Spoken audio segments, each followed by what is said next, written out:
Ya, Assalamualaikum warahmatullahi wabarakatuh. Perkenalkan, nama saya Bayu Setiawan dengan NIM 551418029.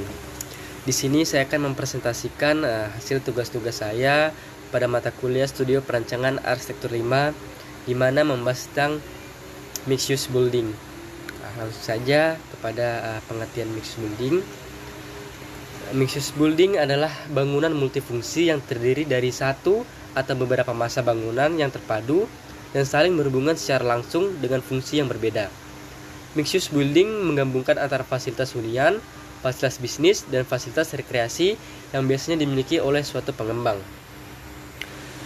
Lanjut ke ciri-ciri.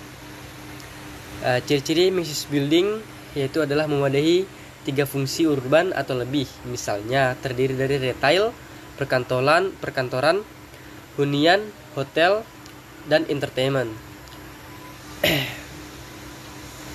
Lanjut ke manfaat. Di sini manfaat adanya mixed building oleh Dennis Woro yaitu adalah mendorong tumbuhnya kegiatan yang beragam secara terpadu dalam suatu wadah secara memadai. Ya, yang kedua, menghasilkan sistem sarana dan prasarana yang lebih efisien dan ekonomis. Yang ketiga yaitu memperbaiki sistem sirkulasi. Yang keempat yaitu adalah mendorong pemisahan yang jelas antara sistem transportasi. Yang kelima yaitu adalah memberikan kerangka yang luas bagi inovasi perancangan bangunan dan lingkungan. Lanjut kepada contoh. Mohon maaf, slide-nya. Oke. Contoh mixed building yaitu adalah Southgate Apartment, dan ada Ostovia Apartment dan Neo Soho Podomora City. Podomora City ini ada di Jakarta dan Ostovia sendiri ini ada di Bekasi ada di Bekasi. Lanjut kepada konsep, yaitu konsep pertama. Bisa kita lihat di sini latar belakang. Gorontalo merupakan kawasan yang mengalami perkembangan yang sangat pesat karena banyaknya investasi yang masuk di kawasan ini. Perkembangan infrastruktur yang terdapat di Gorontalo mengakibatkan tingginya pendatang dari luar serta dalam kota untuk melakukan kegiatan perekonomian dan pelayanan jasa di kawasan tersebut. Oleh karena itu, fasilitas seperti trade center, kantor sewa, dan tempat tinggal sangat dibutuhkan yang bisa didapatkan dari mixed building ini.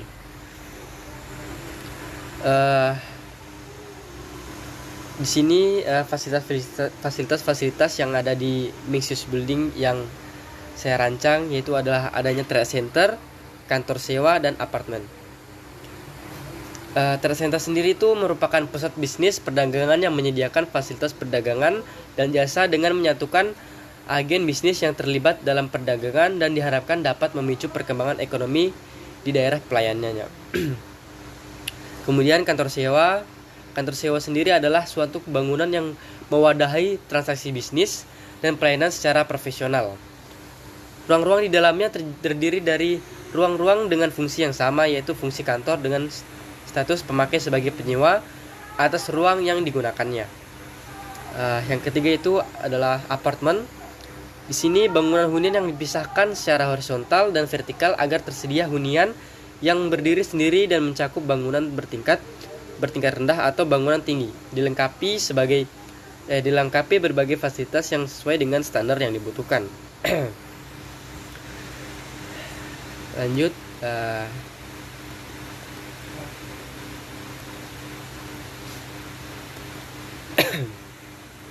mohon maaf. Oke, langsung ke pemilihan site.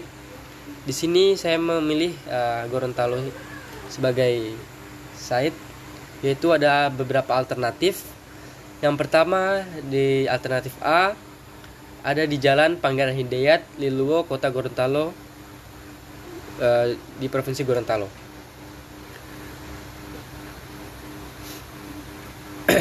Di sini alternatif A memiliki skor 662 Skor ini diambil dari hasil ulasan di kriteria umum dan kriteria khusus. Di sini kriteria umum meliputi land use, fasilitas dan infrastruktur. Sedangkan kriteria khususnya di sini ada struktur tanah, ada juga kondisi lahan dan view. Untuk alternatif B berada di Jalan Andalas, Tapak, Kota Gorontalo di Provinsi Gorontalo. Untuk alternatif C ada di Jalan Brigjen Piola Isa di Dulumu Selatan, Kota Gorontalo. Bisa dilihat saya terpilihnya, total luasnya ada 105.000 meter persegi. Lanjut kepada site yang terpilih. Di sini saya terpilih ini lokasi yang mudah dijangkau oleh transportasi umum maupun kendaraan pribadi. Di dalam ini sayangnya belum adanya jalur sirkulasi di dalam site. Yang saya inginkan sirkulasi dibuat serapi mungkin nantinya untuk kenyamanan dan kelangsungan bagi pengguna di dalam bangunan. Di sini bisa kita lihat view site dan adanya juga sarana dan prasarana atau fasilitas yang di sekitar site. Di sini ada Universitas Negeri Gorontalo, ada Masjid Al-Muhajirin, ada Indomaret juga, ada Islamic Center, ada SMP, sekolah menengah, dan ada Hotel Damhil dan Dinas Kesehatan dan Puskesmas Kota Utara. Di utilitas sendiri adanya jaringan listrik, jaringan internet, air bersih dan air kotor, dan penerangan jalan. Oke, lanjut lagi ke zoning. Seperti yang bisa kita lihat, pembagian zoning di sini bertujuan untuk mengetahui dan membatasi atau membagi fungsi pada setiap lokasi atau area. Di sini telah saya berikan tanda, yaitu yang berwarna merah adalah lahan parkir atau ruang terbukanya, sedangkan yang hijau ini adalah ruang terbuka hijau. Yang kuning itu adalah bangunan utama, yang biru adalah area servis, dan yang abu-abu merupakan loading dock. Di sini konsep tapak ini memenuhi ada lahan parkirnya tersendiri, yaitu dengan ruang terbuka dan loading dock. Di sini loading dock merupakan ruang belakang sebuah gedung tempat truk dimuat untuk dibongkar atau biasanya memuat barang-barang untuk masuk ke dalam gudang. Oke, bisa lanjut kepada dinah skematik. Di sini bisa ditujukan pada arah panah, bahwa bagian yang ditandai apartemen situ bisa kita lihat ada kantor sewa dan trade center. Baik, langsung saja pada masa bangunannya.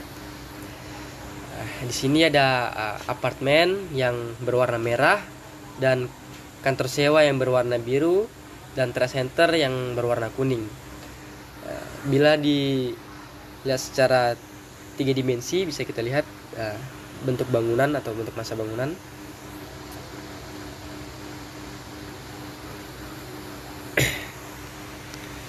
Ya, mungkin hanya itu saja yang bisa saya presentasikan untuk tugas UTS ini. Kurang dan lebihnya saya mohon maaf. Wabillahi taufiq wal hidayah. Wassalamualaikum warahmatullahi wabarakatuh. Mohon maaf.